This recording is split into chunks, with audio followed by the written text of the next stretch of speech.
Se eu falar para vocês que Charles Darwin não utilizou o termo evolução para descrever a evolução. Charles Darwin, em sua obra original, A Origem das Espécies, não usou o termo evolução para descrever o mecanismo de transformação das espécies.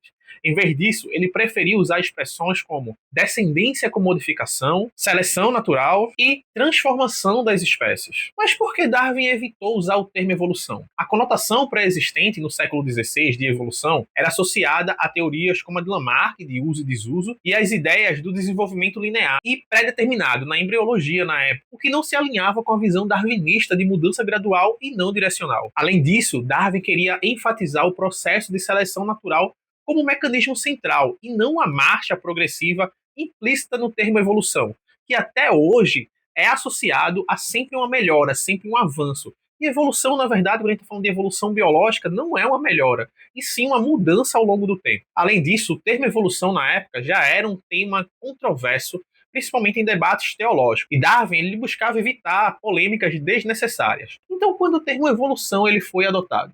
O biólogo Herbert Spencer ele popularizou o termo evolução para descrever a teoria darwinista após a publicação da Origem das Espécies. O próprio Darwin ele só veio usar o termo evolução bem mais na frente, em 1772, mas ainda assim de forma limitada, mantendo descendência com modificação como o conceito central da sua teoria. E Darwin também evitou discutir a evolução humana na origem das espécies, né, uma curiosidade. Ele só abordou o tema apenas como a descendência do homem, quando a teoria já estava muito bem consolidada. Então, o termo evolução, que hoje muita gente ainda confunde como avanço, como melhora, na verdade nunca foi um avanço, nunca foi uma melhora. O termo evolução é um termo que significa, principalmente quando a gente está falando de biologia, é um termo que significa mudança ao longo do tempo, e o próprio Darwin, tido aí por muitos como o pai da evolução, por causa da sua teoria da seleção natural, evitou por muitos anos utilizar esse termo. E na obra original de Charles Darwin você não encontra a palavra evolução.